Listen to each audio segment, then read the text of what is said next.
Hello and I welcome you all to my channel वैथ्स ICS. No जैसा कि आप सबको पता है कि मैं आपके साथ एक सीरीज जो है यूपी पीसीएस से रिलेटेड जो है उसको डिस्कस कर रहा हूं। और लास्ट वीडियोस में मैंने 2024 के यूपी पीसीएस के मेंस के इकोनॉमी के क्वेश्चंस डिस्कस किए थे। और जिन किसी कैंडिडेट्स ने, जिस किसी मेरे दोस्त ने उन वीडियोस को नहीं देखा है, तो ये मेरी हम्बल रिक्वेस्ट है कि आप सब प्लीज उस वीडियो को देखें, जिससे कि आपका अपकमिंग जो यूपी पीसीएस का मेंस का एग्जाम है 25 वाला, उसमें वो बहुत हेल्पफुल होगा आपके लिए। और अगर आप एक दो नंबर भी इंक्रीज कर ले जाते हैं, then you can get the interview call और you can make yourself into the merit list. तो एक हो सकता है कि आपके आपके लिए वो बहुत ट्रांसफॉर्मेटिव हो सकता है। तो इसलिए उन क्वेश्चंस को आप जरूर देखें।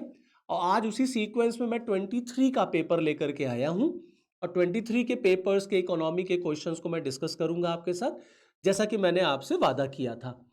अब चलिए फिर उसकी शुरुआत करते हैं। बट बिफोर दैट एक बहुत इंपॉर्टेंट अनाउंसमेंट है आप सबके लिए, मेरे सारे दोस्तों के लिए, सारे स्टूडेंट्स के लिए, खास तौर से ऐसे स्टूडेंट्स के लिए जो सिविल सर्विसेज की तैयारी प्लान कर रहे हैं। तो वैद आईसीएस आप सब के लिए 5 नवंबर से एक्सक्लूसिव बैच यूपी पीसीएस और यूपीएससी को टारगेट करते हुए शुरू करने जा रहा है। We are going to launch a new batch from the coming 5 November, both in English as well as in Hindi medium and both offline and online. तो जो ऐसे कैंडिडेट्स हैं जो प्लानिंग कर रहे हैं सिविल सर्विसेज के बारे में, या आप कंफ्यूज हैं कि कहां से शुरू करें, कुछ समझ में नहीं आ रहा है, डिलेमा में है, तमाम लोग तमाम तरह की बातें कर रहे हैं, तो प्लीज आप घबराएं नहीं। हम आपके साथ हैं। This is the correct, this is the right platform for you all. आप बस अपनी जर्नी की शुरुआत करिए, आप मेहनत करिए, सिलेक्शन आपका हम कराएंगे। तो चलिए फिर शुरुआत करते हैं 2023 के क्वेश्चंस की। और 5 नवंबर को जरूर ध्यान रखिए, हमारा नया बैच लॉन्च हो रहा है। नाउ 5, अगर हम आगे कंटिन्यू करते हैं और 23 का अगर हम क्वेश्चन देखें, पहला इकोनॉमी का। Now this was the question that was asked कि evaluate the policies of the government of India, evaluate the policies of government of India, okay, regarding the promotion of food processing and so this was the first question। ये पहला question है जो UPSC mains 2023 का है। Now evaluate the policies of the government of India regarding the promotion of food processing and related industries। Okay, तो मतलब food processing से related government of India की क्या क्या पॉलिसीज है वो आपसे पूछा है, डायरेक्ट क्वेश्चन है। लास्ट वीडियो में मैंने आपके साथ डिस्कस किया था 2024 में भी फूड प्रोसेसिंग से क्वेश्चन पूछा गया है, खाद्य प्रसंस्करण से। तो इसलिए इसको ध्यान रखिए कि जो फूड प्रोसेसिंग आपका टॉपिक है, now this food processing topic is very important for your mains exam. Civil services में भी फूड प्रोसेसिंग बहुत पूछा जाता है, और मेंस के एग्जाम में पीसीएस में भी फूड प्रोसेसिंग उनका बहुत ही एक हॉट टॉपिक है। तो जब आप फूड प्रोसेसिंग को पढ़ें तो ये मान के चले, या जब आपका एग्जाम है मेंस का, तो आप मान के चलें कि फूड प्रोसेसिंग से क्वेश्चन आना ही आना है। अब देखिए यहां पर क्या क्वेश्चन पूछा है इन्होंने, सिंपल सा क्वेश्चन है, आपको इवैल्यूएट करना है the policies of the government of India regarding the promotion of food processing industry. ठीक, तो कैसे लिखेंगे इस क्वेश्चन का आंसर, कैसे लिखेंगे, फॉर्मेट क्या होगा इस क्वेश्चन का, क्या अप्रोच होगा। तो सबसे पहले आपको अपने क्वेश्चन को स्टार्ट करना है, अपने क्वेश्चन को आपको इंट्रोड्यूस करना है। तो आप अपने क्वेश्चन को इंट्रोडक्शन दे सकते हैं, इंट्रोड्यूस कर सकते हैं जस्ट लाइक दिस, कि the food processing industry is considered as a sunrise sector that has gained prominence in the recent years. The industry is of great significance because it promotes between the two pillars of the economy, because it promotes the two pillar of the economy, between nahi, it promotes the two pillar of the economy, one is the industry and second is the agriculture। क्योंकि food processing industry है जो agriculture पर ही based है। तो एक तरफ तो हम इंडिया में इंडस्ट्रीज को प्रमोट करते हैं फूड प्रोसेसिंग से, यहां से हम एम्प्लॉयमेंट जनरेट कराते हैं, और एग्रीकल्चर, क्योंकि फूड प्रोसेसिंग में अगर एग्रीकल्चर नहीं होगा तो फिर फूड प्रोसेसिंग इंडस्ट्री चलेगी कैसे। तो अगर आपको अचार बनाना है तो आपको अचार के लिए आम चाहिए, नींबू चाहिए, जो भी चीजें, मतलब बिना एग्रीकल्चर के फूड प्रोसेसिंग इंडस्ट्री नहीं चल सकती। तो हम फूड प्रोसेसिंग से इंडस्ट्री को तो प्रमोट करते ही करते हैं, एज वेल एज कृषि को भी करते हैं, एग्रीकल्चर को भी करते हैं। Now it has a lot of scope which can help in boosting economic growth, and this has led government to initiate many policies measures to boost food processing industry.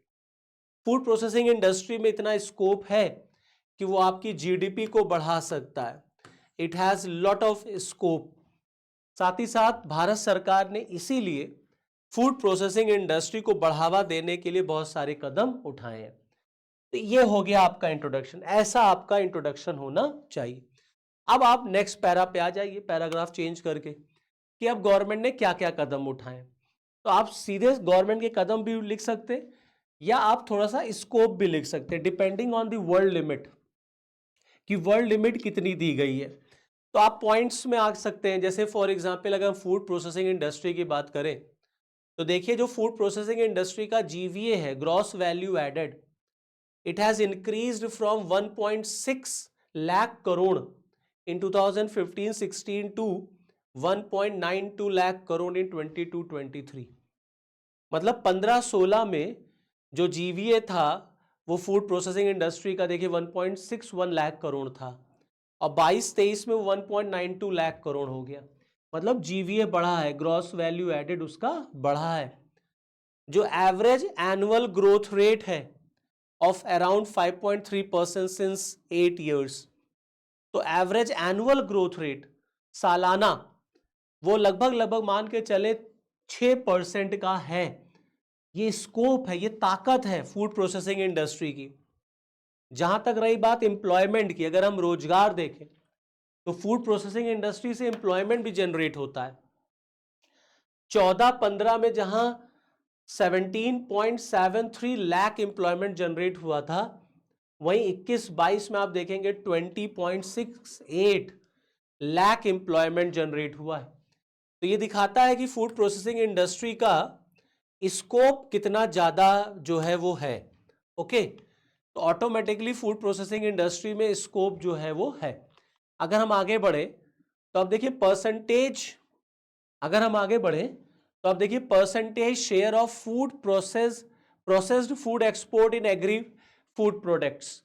तो जो आपका परसेंटेज शेयर है of processed food export in agri food export, वो भी देखिए बढ़ा है। 2014-15 में 13.7% था, 23-24 वो बढ़ करके 23.4% हो गया। तो ये भी दिखा रहा है कि फूड प्रोसेसिंग इंडस्ट्री में स्कोप, ताकत कितनी है। देखिए value of processed food export, जो प्रोसेस्ड फूड को हम लोग एक्सपोर्ट करते हैं, देखिए 18-19 में लगभग ये मान के चलिए ये आपका 6,389.23 था आपका। ओके, और 23-24 में आप देखेंगे तो ये 10,000 के पार कर गया। तो कहीं ना कहीं फूड प्रोसेसिंग इंडस्ट्री की जो वैल्यू है वो ऑटोमेटिकली जो है वो ज्यादा है, मींस ताकत फूड प्रोसेसिंग इंडस्ट्री। एफडीआई देखिए, फूड प्रोसेसिंग इंडस्ट्री में जो एफडीआई है 2014-15 में, ये जो एफडीआई था, जो फिगर था वो आप देखिए 3,164.72 करोड़ था। लगभग मान के चलते हैं कि 3,000 करोड़ रुपया जो है वो एफडीआई के फॉर्म में आया। वहीं 23-24 में अगर आप देखें तो वो 5,000 लगभग करोड़ जो रुपया एफडीआई के फॉर्म में फूड प्रोसेसिंग में आया। तो ये दिखा रहा है कि फूड प्रोसेसिंग इंडस्ट्री में एफडीआई भी बहुत आता है। तो कुल मिलाकर के पहला वाला जो पोर्शन हो गया आपका, जो फर्स्ट पोर्शन है, वो फर्स्ट पोर्शन हो गया आपका इंट्रोडक्शन। उसके बाद ये स्कोप आप ऐसे लिख सकते हैं, ठीक है। अब आप आ जाइए थर्ड पर, दैट इज गवर्नमेंट स्कीम्स, कि भारत सरकार ने फूड प्रोसेसिंग के लिए क्या क्या कदम उठाए हैं, क्या क्या काम गवर्नमेंट ऑफ इंडिया ने किए। जैसे फॉर एग्जाम्पल प्रधानमंत्री Kisan Sampada Yojana, mega food park, credit support, production linked incentive scheme, increasing FDI approval, 100% FDI is allowed, one district one product, ये भी फूड प्रोसेसिंग इंडस्ट्री से है। Scheme of cold chain value addition and preservation infrastructure, make in India initiative, ये कदम है, ये भारत सरकार की पॉलिसीज हैं जो फूड प्रोसेसिंग इंडस्ट्री के लिए गवर्नमेंट ऑफ इंडिया लेकर के आई थी। तो आपको इनके बारे में लिखना है। फिर आप देखें द मिनिस्ट्रीज बजट, बजट में 24-25 के बजट में जो बजट है इस मंत्रालय का, फूड प्रोसेसिंग मंत्रालय का, उसको बढ़ा दिया गया अप्रोक्सीमेटली बाय 30%। 30% से मिनिस्ट्री का बजट सरकार ने बढ़ाया है। तो ये भी एक गवर्नमेंट ऑफ इंडिया का स्टेप है। फिर प्रधानमंत्री formalisation of micro food processing enterprises scheme, तो प्रधानमंत्री formalisation of micro food processing enterprises scheme, ये सारे पॉइंट्स हैं। तो आपके इस क्वेश्चन में ये सारे पॉइंट आने चाहिए। तो पहले आप क्वेश्चन को शुरुआत करें अपने क्वेश्चन को इंट्रोडक्शन से, फिर आप ये सारे पॉइंट्स लिख सकते हैं कि फूड प्रोसेसिंग इंडस्ट्री का इंपॉर्टेंस, भारत में स्कोप क्या है, और फिर आप गवर्नमेंट की स्कीम्स पे आ जाइए सीधे जो एग्जामिनर ने आपसे पूछा है। तो अल्टीमेटली डायरेक्ट क्वेश्चन था, इन सारे पॉइंट्स को आपको लिख देना है। चलिए मूव करते हैं सेकंड क्वेश्चन पर। हम लोग अब सेकंड क्वेश्चन को देखते हैं। Now what are the important challenges faced in the implementation of land reform in India, give your suggestions to remove these challenges. Bharat में जो भूमि सुधार है उसके क्रियान्वयन में कौन कौन से महत्वपूर्ण चुनौतियां हैं तथा आप अपने सुझाव दीजिए। अब सिंपल सा क्वेश्चन है ये। अब बताइए ये क्वेश्चन किस टॉपिक से रिलेटेड है? लैंड रिफॉर्म से है। लैंड रिफॉर्म भी मेंस का एक हॉट टॉपिक रहता है, यहां से क्वेश्चन आने के चांसेस रहते हैं। डायरेक्ट क्वेश्चन पूछा उन्होंने, अब डायरेक्ट क्वेश्चन है तो डायरेक्ट आंसर भी होगा। तो कैसे शुरुआत करेंगे इसकी?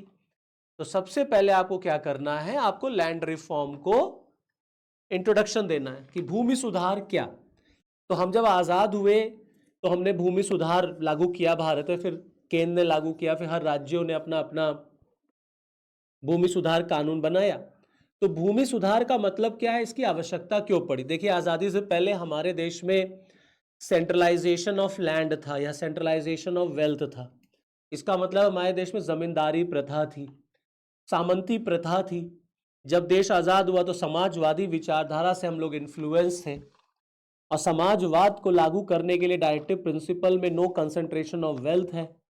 तो ऑटोमेटिकली गवर्नमेंट ऑफ इंडिया ने लैंड रिफॉर्म करने की सोची, इसीलिए हमने जमींदारी एबॉलिशन एक्ट पास कराया, टेनेंसी रिफॉर्म किया, एबॉलिशन ऑफ इंटरमीडियरीज किया, जिससे जो लैंडलेस लोग हैं उन्हें हम जमीन दे सके। लास्ट देखिए 2024 में लैंड रिफॉर्म से क्वेश्चन आया था, बट उन्होंने भूदान आंदोलन पूछ दिया था, मैंने लास्ट वीडियो में डिस्कस भी किया है।